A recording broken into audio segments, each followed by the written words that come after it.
Metropolitan Railway Carriage dated from 1892. The contract was awarded to the Festiniog Railway in 2011, and there a team of engineers and craftsmen did a fantastic job in achieving the carriage in a very short period of time.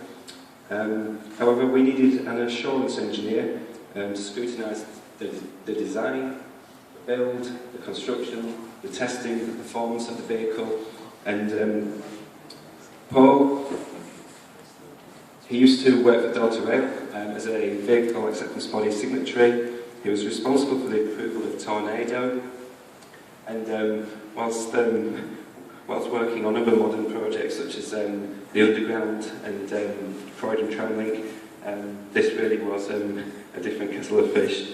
I asked Paul to speak today because whilst it's fairly common for four-wheeled wooden body carriages to be restored using modified PMV British Railways underframes, not many have been operated in passenger service at 50 miles an hour, and not many of them have had their, if any, have had their modern suspension modified to improve the comfort. So without further ado, I'll hand you over to Paul. Cheers. Thanks very much, Tim.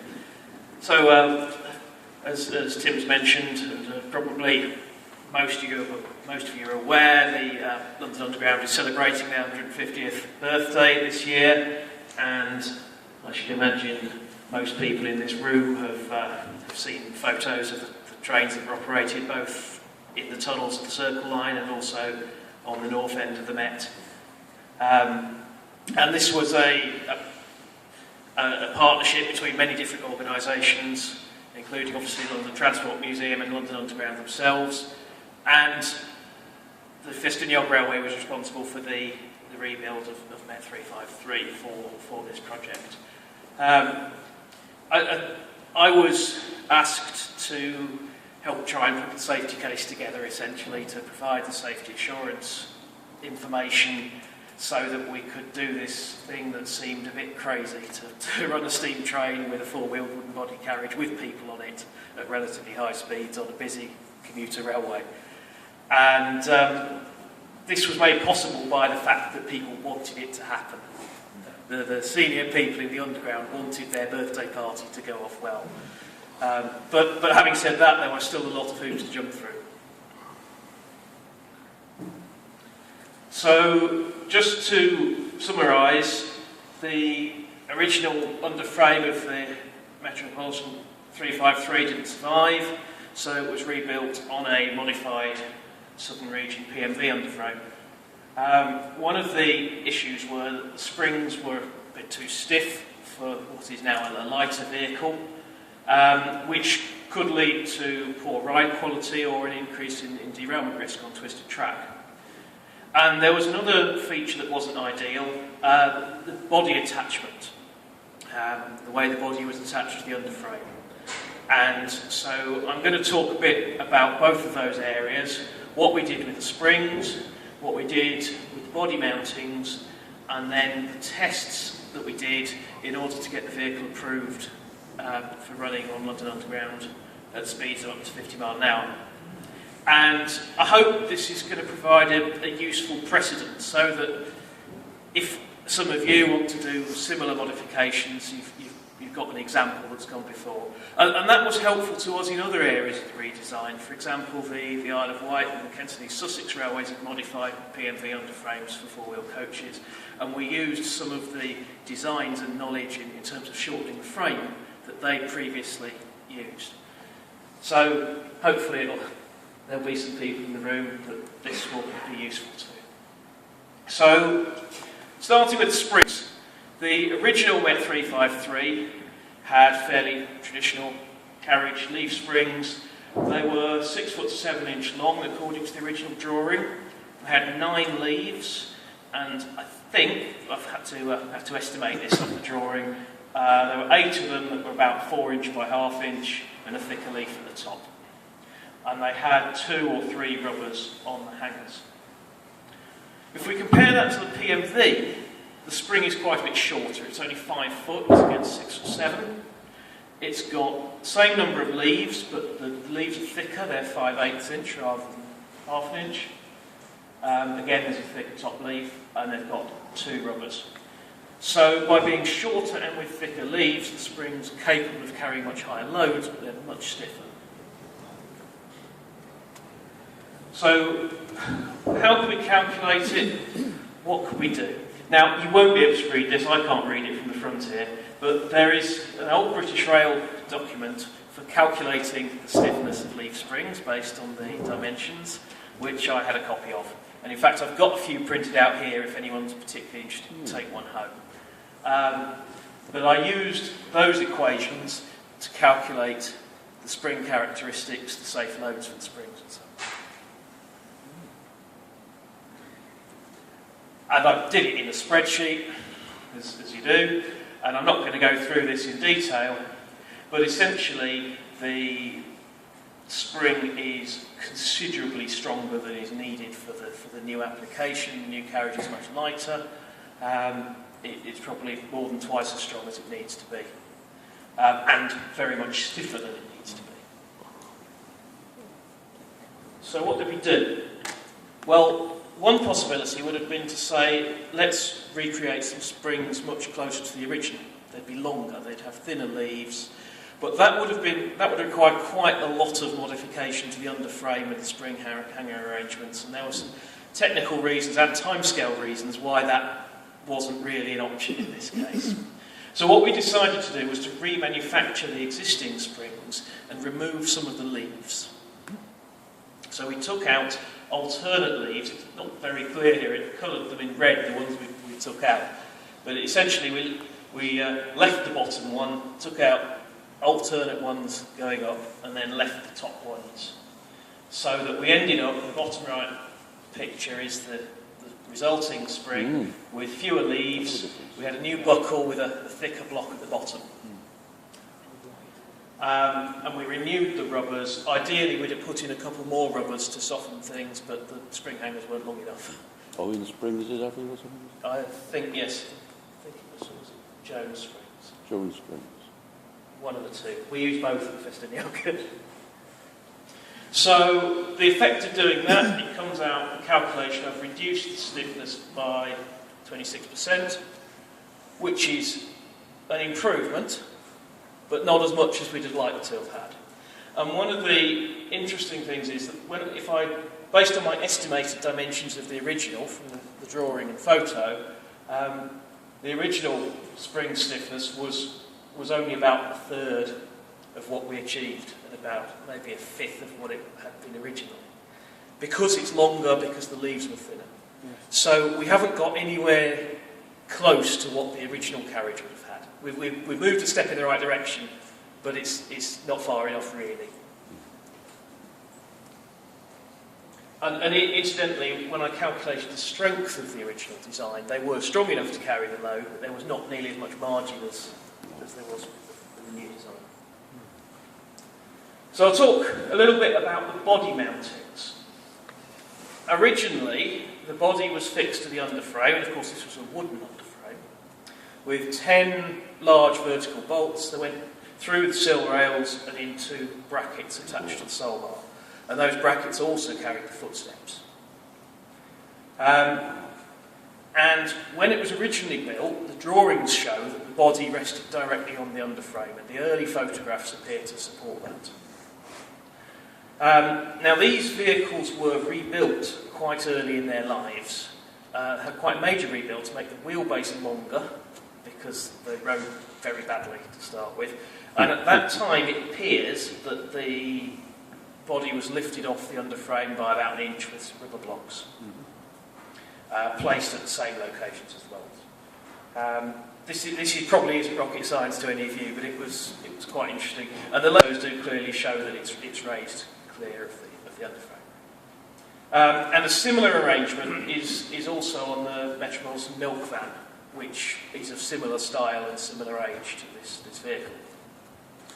Now, one of the problems with the milk van was that the rubber pads had perished and the steel bolts had rusted solid, and you ended up in a situation where the rubber had got thinner, the bolt stayed the same length, and the body was actually loose, which is not a very good idea. So we thought, well, what can we do to improve this design? Particularly since we're going to be running it in service on a busy commuter railway, it's going to be handled in shunting and train operations, perhaps not as carefully as a historic vehicle might always be. At least we've got to make provision for that. We don't want to have a heavy shunt and find the bodies coming off the underframe. That would be bad.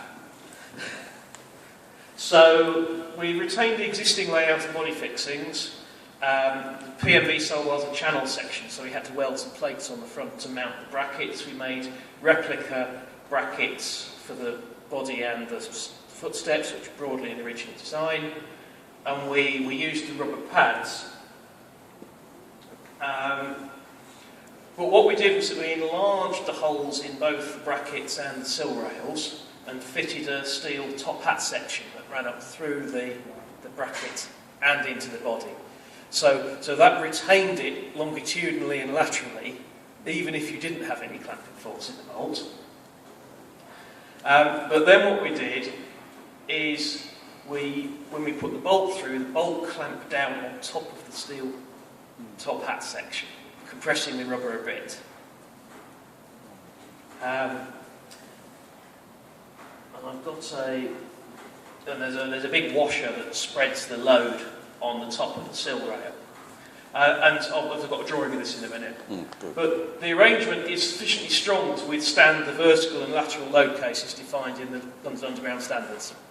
And it's also strong enough to withstand the longitudinal acceleration associated with a heavy shunt or a minor collision.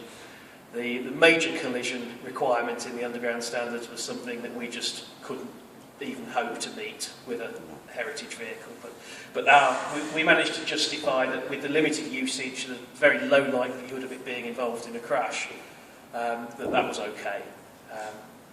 It wasn't going to get damaged in day-to-day usage. Paul, did you have any in brackets on the underframe? No. To stop the body moving? No, that was another possible option we looked at. Originally? No. And that's one reason why we didn't go for that approach, because it would have changed the appearance of the end. That was one of the options we discussed in doing this. So here we've got the channel section, the sole bar and a plate welded on. Then this is the bracket, and that bolts onto the front of the plate. It's got some lugs that go down either side to retain it longitudinally. Bottom part of the bracket carries the footsteps. The upper part of the bracket has this top hat section inserted from below and welded. That's the stainless steel section. And that goes through the rubber. It goes through an enlarged hole in the sill rail, which is teak, and then bolt and a large washer goes down into a tapped hole in the top of that. The rubber's below that grey line across, is it? The rubber's here. That's it, yeah. And so the rubber is compressed to some degree by the bolt, but the bolt actually tightens down on the steel rather than on the rubber. And you replace the rubber? Yes. You've got to calculate the length. All the resilience, Yeah, you've got to calculate. It's rigid fixed now. Well, it could still squash the rubber a bit. Yeah, but there's no movement anywhere, so there's no movement vertically or laterally. So that's virtually going back to rigid fixing, isn't it? Essentially, yes, but one of the reasons for lifting the body off the underframe is to provide air, but also to provide a free flow of air to stop rust. Okay. Is one of the main reasons for those rubber pads. They're pretty stiff. Just undergo the back. Yeah. They're squashed up, so you don't really rest them. So I'll talk a bit now about the testing. We did some static testing and some dynamic testing on the vehicle, and this was part of proving that it was going to operate safely on the underground. The last thing we would want was a derailment. We're running special trains. So there are various requirements for the behaviour of a vehicle on a twisted track. In reality, we find twisted tracks both as a result of poor quality track and sidings, but also by design as we go into curves which have caps on. There are various requirements specified in both the mainline railway group standards, the London Underground standards, and the Euronorm requirements. But effectively, the test involves, in this case for a four-wheel vehicle, lifting one corner, measuring the wheel loads, and the load on the wheel that stays on the ground must not reduce below a certain level. If you imagine if it was totally rigid and you picked up one corner, then the adjacent wheel would be completely unloaded. We actually borrowed the equipment that the Underground use for their own vehicles. We did quite a careful test, and it was a little bit interesting because we did this at Austin Lodge Works at the Festiniog, and we don't have any standard gauge track there, so we had to set up the wheels on some little blocks and pads in order to set them up square in a plane to start with, and we're able to position the hydraulic jack underneath the tread of the wheel, jack that up, measure the pressures both on the side we were lifting and the opposite side, with a similar arrangement on the other side. And that enabled us to plot the results. So this is the applied twist along the bottom of the graph, and the wheel load in the middle of the two wheels, the one we were lifting and the one we were lowering. So typical pattern, some people use a butterfly diagram. It's a fairly typical arrangement. You've got an overall gradient of the line which represents the stiffness of the vehicle in twist, and that's a combination of the springs being compressed and the body and underframe flexing. And the width of the diagram represents the friction or hysteresis in the springs. And it's quite common, as you see here, that there's more friction when there's more load on the spring, to quite extent. So you get this tapering shape. And the standard says the load must remain above this when we apply the twist, and it doesn't.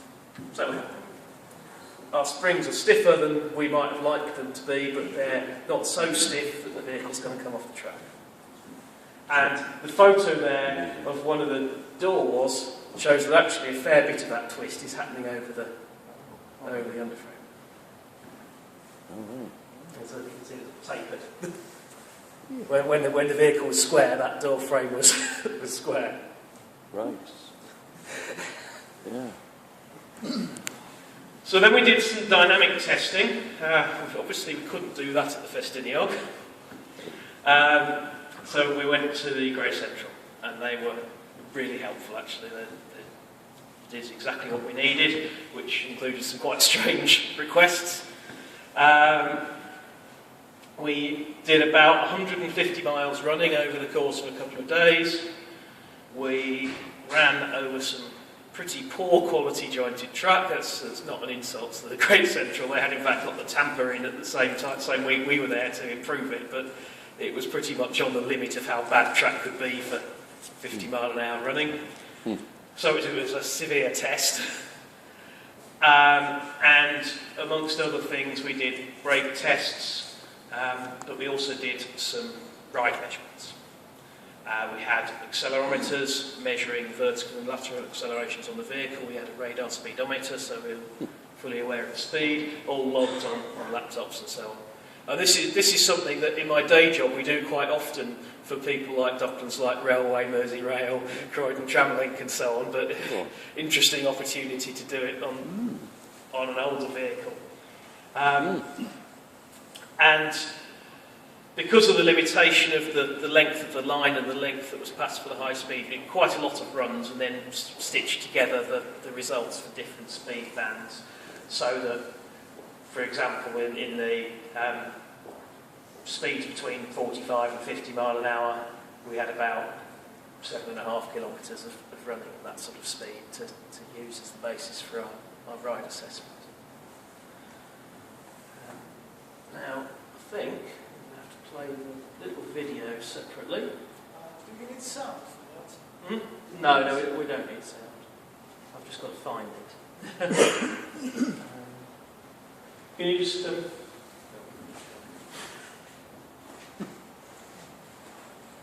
need to work out how to make this work.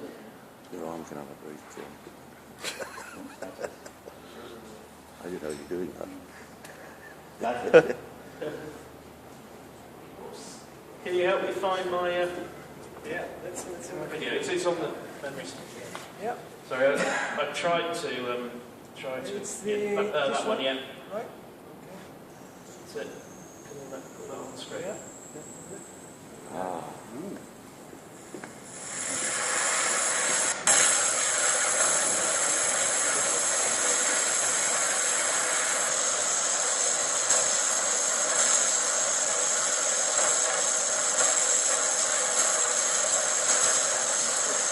So this is, I think, is a composite from several of the different ride test runs.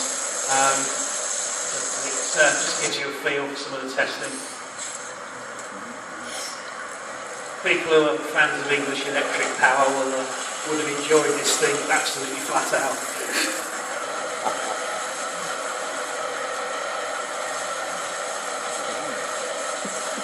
You can see the joints in the track.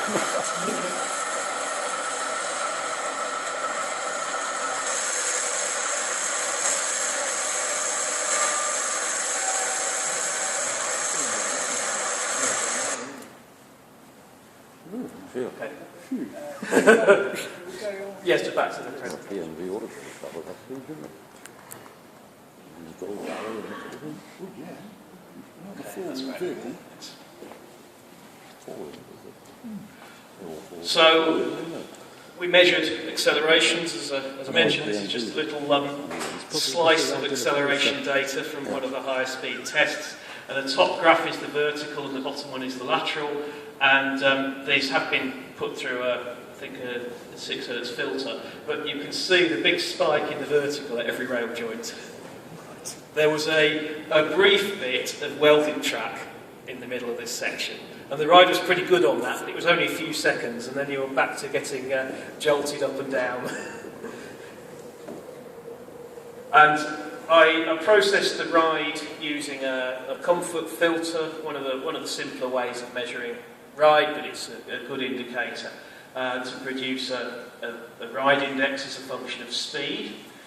And the ride descriptions here, 0 would be perfect, 1 is just noticeable, 2 clearly noticeable, 2.5 more pronounced but not unpleasant, 3 strong, irregular but still tolerable, 4 extremely irregular, unpleasant, annoying, prolonged exposure, intolerable, and 4 is extremely unpleasant, prolonged exposure, harmful.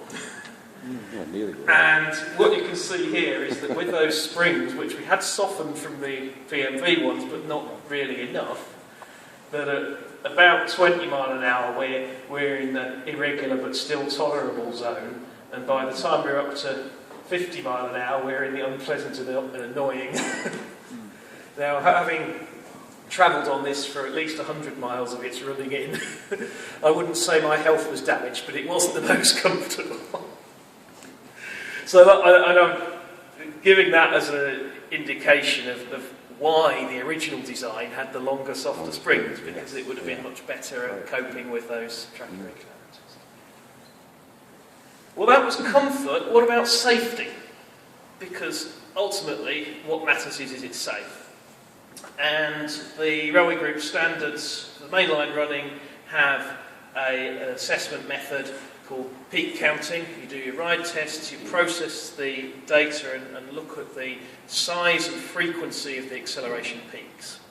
And you plot that on a graph. So in the vertical case, this is the acceleration in G, 0 to 1, and this is the frequency of the peaks, the number of peaks of a given amplitude. So you're allowed a very small proportion of peaks at very high G, and the dominant peaks have to be much lower acceleration levels. And there's a limit line, it's this black one here. And actually, our carriage comes in below that limit line at all speeds up to 50 mile an hour. Now, Lateral and that. lateral's right-hand one, vertical's left-hand one. On the lateral, the 50 mile an hour case just creeps over, but the vertical, it's all in. And when I looked in detail at the lateral, the reason that creeps over is it's the influence of the vertical rail joints. Ah, yeah. Yeah. So, normally with lateral, what you're worried about is hunting. If the vehicle's going to hunt down the track, and there was no evidence of that. Yeah. So, on the basis of that, we said, well, actually, we think it's had a pretty harsh test. It's a four-wheel vehicle, 50 mile an hour, on pretty bad track for 50 mile an hour, and it's coming in pretty much within the safety limits. So, on that basis, it was approved for running at 50 mile an hour with passengers on board on the underground, which incidentally is mostly welded track.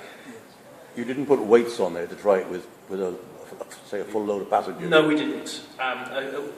If we were doing something on the main line, we might have done that. Because it's a first-class vehicle, and we're not intending to crush-load it, the proportion of passenger weight is relatively small compared to the vehicle as a whole. We did have a few people on, because we were on there doing the test, but it wasn't full. So, just to sort of bring that to a conclusion, the spring modifications we did gave us a safe performance, both in terms of derailment on twisted track and in terms of dynamic ride performance, up to 50 miles an hour, but it wasn't very comfortable. In fact, it was distinctly uncomfortable at the highest speed. So we'd have been better off having softer springs, but they would probably have had to be longer, as well as having thinner leaves to really get the benefit, and that would have required quite a much more significant modification to that part of the underframe, and might not have been achievable within the timescales, which were fairly tight. The body underframe connections were quite easily improved, and gives us a much better performance in a collision or heavy shunt, and it is not that strength of that joint is not influenced by degradation of rubber. Okay, that's all. Oh, well done. Any questions now? Sure.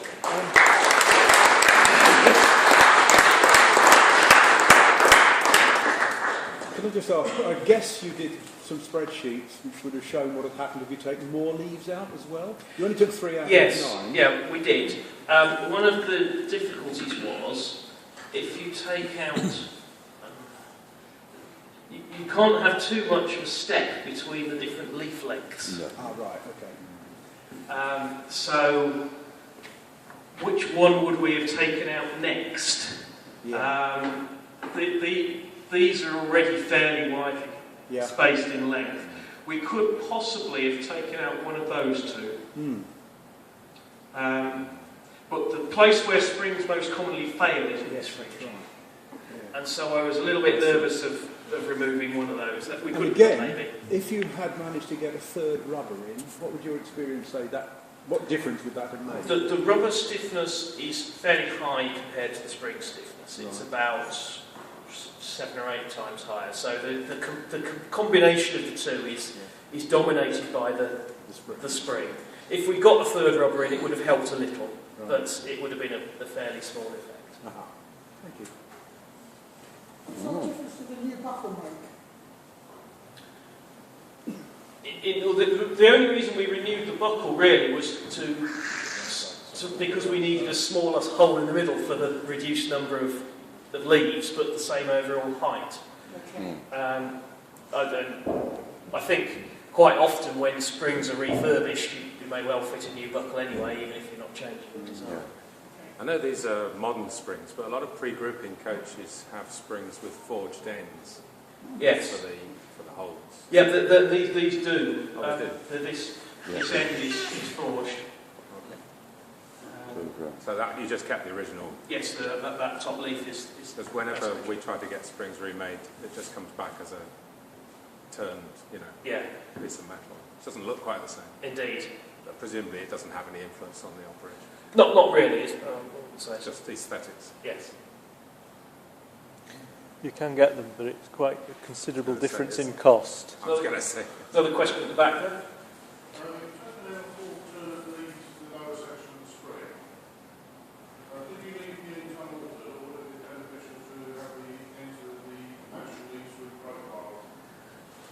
We left the leaves as they were. Yeah.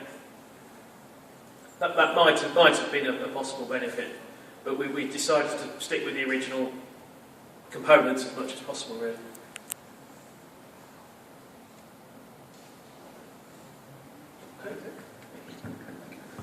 Well, Paul and Tim, thank you very much indeed for another fascinating insight into restoration, particularly when dealing with the underground. For many of us from up north, it's just something we disappear to in the hole in the ground in infrequent visits to the metropolis. So this was a really, quite a different slant on things, so we should really appreciate it. Thank you very much indeed.